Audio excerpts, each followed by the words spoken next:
আসসালামু আলাইকুম। অজানা বিশ্বের একটি নতুন ভিডিওতে আপনাদের স্বাগতম।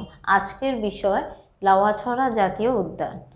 বাংলাদেশের অন্যতম জাতীয় উদ্যান এবং অবশিষ্ট চিরহরিত বনাঞ্চলের একটি উল্লেখযোগ্য নমুনা। এটি একটি সংরক্ষিত বনাঞ্চল।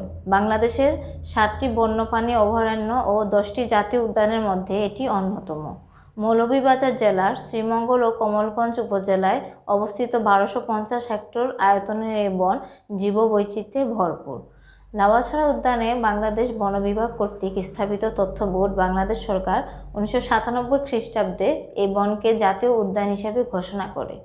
বিলুপ্তপ্রায় উল্লুকের জন্য এই বন বিখ্যাত। উল্লুক ছাড়াও এখানে রয়েছে বিভিন্ন প্রজাতির দুর্লভ জীবজন্তু, কীটপতঙ্গ এবং উদ্ভিদ।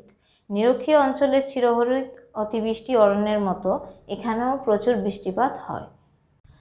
সূর্যের আলোর জন্য প্রতিযোগিতা করে এই বনের গাছপালা খুব উঁচু হয়ে থাকে এবং অনেক উপরে ডালপালা ছড়িয়ে চাঁদোয়ার মতো সৃষ্টি করে। এই অরণ্য এতই ঘন যে মাটিতে সূর্যের আলো পড়ে না বললেই চলে।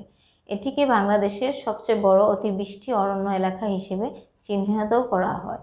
বাংলাদেশের বিখ্যাত বনগুলোর মধ্যে লাউয়াছড়ার বন অন্যতম।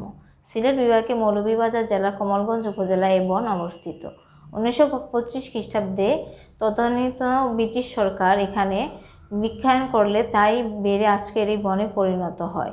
চিরহরিত এই বনে নিরক্ষীয় অঞ্চলের বর্ষা বন বা রেন ফরেস্টের বৈশিষ্ট্য পরিলক্ষিত হয়।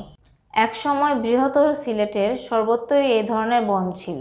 তবে বাণিজ্যিক ভিত্তিক চা বাগান সৃষ্টি ও ক্রমবর্ধমান জনসংখ্যার চাপ এবং নির্বিচারে গাছ কাটার ফলে ক্রমে সংকুচিত হয়ে এর অস্তিত্ব টিকে রয়েছে। লাউয়াছড়া জাতীয় উদ্যানের ভূপ্রকৃতি পাহাড়ি মৃত্তিকায় গঠিত। উঁচু নিচু টিলা জুড়ে এ বন বিস্তৃত। বনের মাটিতে বালুর পরিমাণ বেশি এবং প্রচুর পাথর দেখা যায়। বনের মাটিতে পাতা জমে জমে পুরো স্পঞ্জের মতো হয়ে থাকে। জায়গায় জায়গায় মাটিই দেখা যায় না। এসব স্থানে জোঁকের উপদ্রব খুব বেশি। বনের ভেতর দিয়ে অনেকগুলো পাহাড়ি ছড়া বয়ে চলেছে। এসব ছড়ার কয়েকটি ছড়া ছাড়া বাকিগুলোতে শুধু বর্ষার সময় পানি থাকে। ছড়ার পানি পরিষ্কার টলটলে এবং ঠান্ডা। যেসব ছড়াতে শুষ্ক মৌসুমেও পানি থাকে সেসব ছড়ার কাছে বন্য প্রাণীর আনাগোনা দেখা যায়। জীববৈচিত্র্যের দিক থেকে লাউয়াছড়া জাতীয় উদ্যান বাংলাদেশের সমৃদ্ধতম বনগুলোর একটি। আয়তনে ছোট হলেও এই বন দুর্লভ উদ্ভিদ এবং প্রাণীর এক জীবন্ত সংগ্রহশালা। এই উদ্যানে 460 প্রজাতির দুর্লভ উদ্ভিদ ও প্রাণী রয়েছে। এর মধ্যে 166 প্রজাতির উদ্ভিদ, 4 প্রজাতির উভচর, 6 প্রজাতির সরীসৃপ, 246 প্রজাতির পাখি এবং 20 প্রজাতির স্তন্যপায়ী প্রাণী দেখা যায়। লাউয়াছড়া বনাঞ্চলে রয়েছে গর্জন, সেগুন, গামারি, জামরুল, নাগেশ্বর, শিমুল, লোহাকাঠ প্রভৃতি 166 প্রজাতির উদ্ভিদ। এ বনে সরীসৃপও আছে নানা প্রজাতির। এর ভেতর অজগর হচ্ছে অনন্য।